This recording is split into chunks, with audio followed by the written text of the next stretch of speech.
Hallo, liebe Leute, tudo bom com vocês? Que saudades, né, gente? Eu acabei me ausentando por esses dias e fiz uma viagem. Mas já faz alguns dias que eu voltei. Eu tentei gravar semana passada, mas aí acabei tendo algumas coisas para fazer. Enfim, tive que adiar um pouquinho, mas aqui estamos nós, de uma forma ou de outra. É muito comum, eu sempre falo um pouco sobre isso porque eu acho engraçado. As pessoas virem até aqui, comentam, né? Me ofendem, inclusive, né? Mas é muito interessante como as pessoas percebem as coisas de formas diferentes, né? A coisa da comunicação, né? É difícil porque está muito atrelado a como a pessoa quer ouvir aquilo, como ela recebe aquilo e o que ela quer fazer com isso, né? E isso é chamado de percepção seletiva. A pessoa vai, você pode se esforçar para passar aquele conteúdo, né? Você é o emissor, mas ele, enquanto receptor, vai receber aquilo do jeito que ele quiser receber. Então, não adianta você debater. Tem certos debates que não adiantam. São, na verdade, exercícios de futilidade, porque consistem em perda de tempo. Eu sou chamado aqui por uns de comunista e por outros de fascista. Olha que interessante. Então, para alguns eu pareço de extrema esquerda e para outros eu pareço de extrema direita. É muito interessante isso. Mas veja bem, artigo 5º, inciso 4 da Constituição da República, é livre a manifestação do pensamento, sendo vedado o anonimato. Tu pode se expressar, né, que as pessoas se arrogam o direito, a livre expressão, né? Eu tenho o direito de me expressar. Calma lá, esse direito não é absoluto. Aliás, nenhum dos direitos ali do rol não taxativo do artigo 5º, que consiste em 78 incisos, se não estou enganado, é absoluto. De modo que, a partir do instante que tu faz uso de discursos de ódio para expressar o teu pensamento, você incorre aí em possível crime, numa possível infração. Todos os direitos precisam ser contrabalançados, de modo que onde começa o meu, termina o seu e vice-versa. Tá legal? Vedado o anonimato. Se tu vir aqui comentar e a sua não, sem mostrar o teu rosto, né? Porque aqui estou eu. O que eu digo, eu disse e repito e chancelo, tá? E posso provar, isso é a melhor parte da história. Não crie a falsa ideia de que vir até aqui comentar, o simples fato de você não mostrar o teu rosto te garante anonimato. E por consequência, os teus atos ficariam impunes. Erra miseravelmente quem assim pensa, tá legal? Expresse-se, manifeste-se. Tome cuidado, porém, com as tuas palavras, porque elas podem voltar contra ti. Tá legal? Bom, vamos lá. Estava pensando numa frase que eu escutei muito dentro da seita Mórmon. Alguns de vocês já me disseram que não é seita, que é uma heresia, né?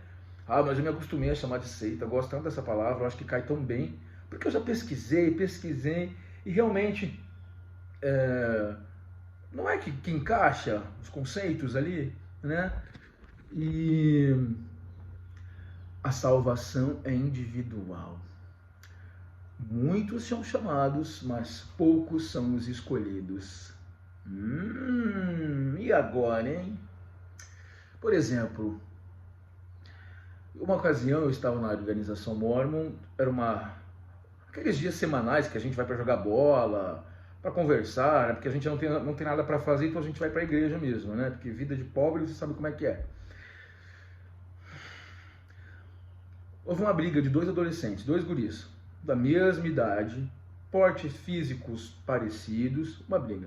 Que um deles é meu amigo até hoje, não vale nada. Tá morando em Paraty. E é claro que ele saiu em vantagem, né? Porque apesar da mesma idade, mesmo porte físico, ele sabia, ele era mais agressivo, digamos assim, mais irascível, né? Então as pessoas foram separar e tudo mais. O líder da ala desse rapaz, o líder dos rapazes, né, se aproximou e tal. Esse guri já estava começando a mudar para minha ala. Na verdade, nós frequentávamos a mesma capela, mas alas diferentes. Ele me conhecia, a gente virou amigo, então ele falava: vou começar a frequentar a tua aula porque eu não gosto dessa gente, ele falava. Foi tudo bem. O líder da ala dele se aproximou, então houve uma hora de discussão, palavrões e não sei o quê. E um homem adulto pegou esse rapaz, na época com 14 anos no máximo, ou 15, puxou deu uma gravata, enforcou e arrastou 150 metros até a saída da capela. Um homem adulto enforcou um adolescente. Aquilo mexeu com os meus brios, né? Eu tentando separar, não conseguindo e tal, também era guri, né? Tinha 16 anos também. E eu fiquei chocado com aquilo. E eu aí consegui separar e tal, e o cara... Eu comecei a levar o guri embora, até que a gente encontra esse homem adulto saindo de carro numa esquina próxima. Esse guri pega uma pedra. Aí eu fingi que estava segurando dele e falei no ouvido dele, atira. Falei mesmo, isso faz muitos anos, tá? Isso faz mais de 15 anos, 16, 17 anos atrás, sei lá quanto tempo faz. Falei, atira. E ele atirou. A pedra bateu no vidro do carro, quase acertou a cabeça do cara. Olha, podia ter acontecido coisa pior, mas eu era muito guri na época, né? Não media também, mas eu achei uma injustiça. Ele tinha direito de se defender. Como é que ele ia fazer frente a um homem adulto, forte, encorpado, né? Sendo um adolescente. Apenas se ele usasse de uma arma, né? Algum objeto, um pedaço de pau, sei lá, para tentar. Ele não acertou o cara, saiu do carro para correr atrás dele para agredi-lo. E ele consegue escapar. Eu falei, corre, né? Enfim, eu fiquei indignado, então eu falei, nós vamos à delegacia. Liguei para minha mãe e tal. Minha mãe levou, falamos com a mãe dele, desse meu amigo, fomos até a delegacia. No dia seguinte era domingo. Eu fui chamado na sala do bispo porque nós não deveríamos ter levado esse caso para resolver na justiça. Falei, como não? Dá uma olhadinha no estatuto da criança e do adolescente lá. É menor que está envolvido. Mas os inimigos da igreja, foi o que me disseram, os inimigos da igreja irão se utilizar disso, se municiar disso para nos atacar. Eu voltei atrás, eu não testemunhei, eu não participei do processo, o processo acabou que nem aconteceu, pelo segundo me consta, não levaram adiante, mas eu fiquei muito mal por ter sido tão covarde, porque aquilo não poderia ter acontecido, não poderia ter passado impunemente, né? Mas a salvação é individual.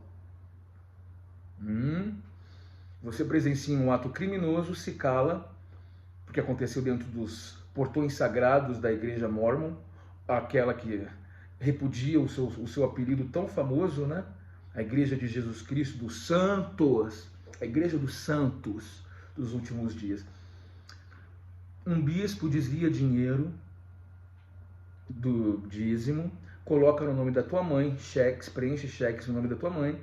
A tua mãe descobre que isso está acontecendo. Há rumores pela capela de que ela está se utilizando da igreja em benefício próprio por conta disso, mas a sua mãe continua lá dentro, porque a salvação é individual. Eu pago o dízimo, já escutei isso muitas vezes. Não interessa a destinação que é dada para ele. O que importa é minha relação com Deus. Por quê? Porque a salvação é individual. Na verdade, um raciocínio desse é o maior atestado de burrice que você pode dar para alguém, né? Óbvio. A Igreja Mormon tem um fundo multibilionário de 100 bilhões de dólares, isso até 2019.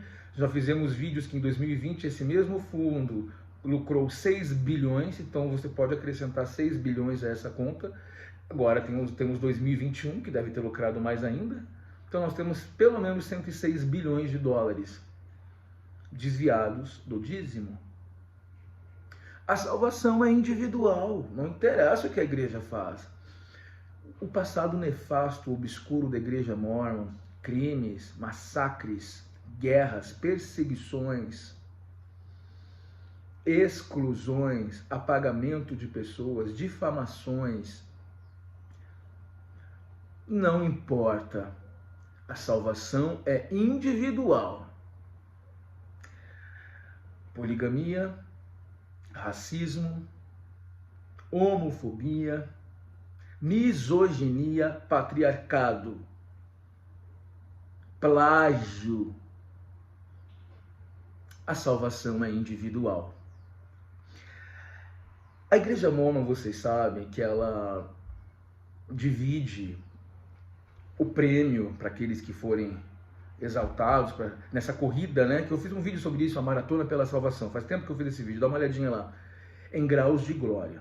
De maneira que não basta não pecar, não basta não infringir, não transgredir. Você tem que cumprir um currículo praticamente impossível, tá? Muito difícil de ser conquistado. Então você precisa se batizar, você precisa constituir uma família lá dentro, você precisa ler as escrituras mormons, você precisa ir ao templo, você é homem, tem que ser missionário mormon, obrigatoriamente, honrosamente, que alguns deles vêm aqui, eu servi missão, bela porcaria, serviu porque é otário, desculpa, se você entra aqui para me ofender, dizendo que o simples fato de você ter sido um missionário faz de você melhor do que eu vou te informar uma coisa, meu caro, você é tapado. Desculpa, é boboca. Te enganaram. Trabalhou de graça. Vem do teu esforço, do teu suor, parte desses 100 bilhões de dólares. Vem do dízimo de 30 e tantos anos que minha mãe pagou lá dentro, que faltava para nós até para comer, para pagar aquilo. Não se preocupe com isso, tá? A salvação é individual. Os graus de glória que eles criaram, é complicado, né? Você sabe, vou direto, nem inferno, é trevas exteriores. Tá bom? Apóstata, né? Você apostatou da verdade. Você sabe que a ideia do céu, mesmo quando eu era mormon, me incomodava? Eu falei, mas que chatice. É muito chato essa porra. Porque, veja bem, você não vai ter apetites. O que caracteriza a nossa mortalidade são os nossos desejos, os nossos apetites. Imagina viver sem apetite. Quero comer uma pizza, não posso. Ah, mas isso é muito banal. Você agora vai se preocupar em ser um Deus e construir planetas. Bom, vou fazer um trabalho melhor do que esse Deus aí fez, porque eu não vou colocar ninguém aqui não para ficar sofrendo. Essa miséria de bilhões, 1,5 bilhão de pessoas passam fome no mundo.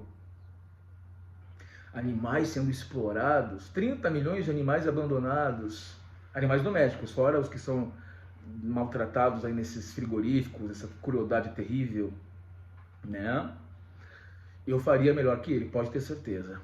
Ah, faria. Agora tem uma coisa, para chegar até ser esse Deus, para que você não seja um mero lacaio, um mero agregado e vai tocar na banda de Moroni, tem que casar, tem que ter filho, tem que selar, tem que servir missão, tem que servir na igreja, tem que pagar dízimo o resto da vida inteira. Se tu nasceu lá dentro, você nasce e morre pagando dízimo para eles. Em nome da tua salvação. É o preço que você vai pagar para ser salvo. Salvo desse inimigo que eles criaram. A religião se baseia nisso. Eles criaram um inimigo chamado diabo, tá? E em contrapartida eles vendem o céu. Eles vendem a salvação.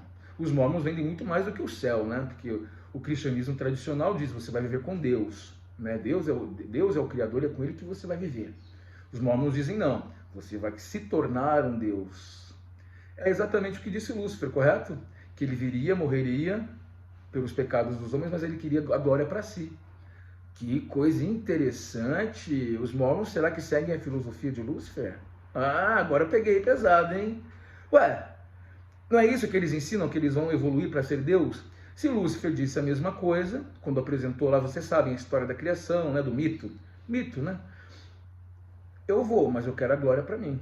Aí Jesus Cristo, todo bonzinho, né, todo chatinho, eu vou, papai, mas que a glória e a honra seja toda sua. Ah, eu quero para mim também. Ué, vou lá, vou me lascar, vou me crucificar, vou me bater, entendeu ou não?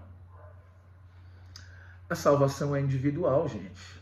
Mas tem um significado interessante essa palavra, essa frase. Vocês viram que morreu a Marília Mendonça, né? É interessante porque eu comecei a escutar as músicas dela, eu não ouvia, porque aquela choradeira me incomoda um pouco. 26 anos, talentosíssima dentro do segmento dela. E boa pessoa, né? Você vê que ela era meiga, ela era acessível, ela era boa, ela tinha um semblante, né, que denunciava isso. É claro que em 26 anos ela teve tudo, família, filho, fama, fortuna e sucesso. Coisa que nós às vezes vamos trabalhar 60, 50, 70 anos e não vamos alcançar. Então não se pode medir a existência de alguém pelos anos em que ela viveu. Porque imagina viver 100 anos, vai morrer de tédio. Olha o tédio que é isso, a não ser que você seja Oscar Niemeyer com 102 anos lá projetando, recebendo homenagens na França, recebendo homenagens em Genebra, né? Aí é outra história, você é um gênio, né, da arquitetura ou de algum outro segmento, um músico, né? Mick Jagger, com 80 anos lá, né? Aí é outra história, envelhecer é outra história para algumas pessoas, né? Para a grande maioria de nós, que infelizmente teríamos vidas às vezes até medíocres, a velhice vai ser isso aí, né? Morrer de tédio e às vezes frustrado, né? Mas a salvação pode ser individual se você trazer esse conceito para a realidade mortal.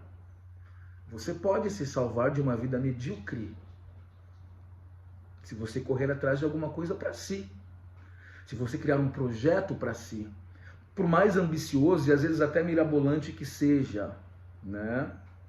Claro, sabendo fazer as devidas adaptações nesse projeto se você perceber que a coisa não está rolando mesmo, porque afinal de contas você tem que sobreviver, né?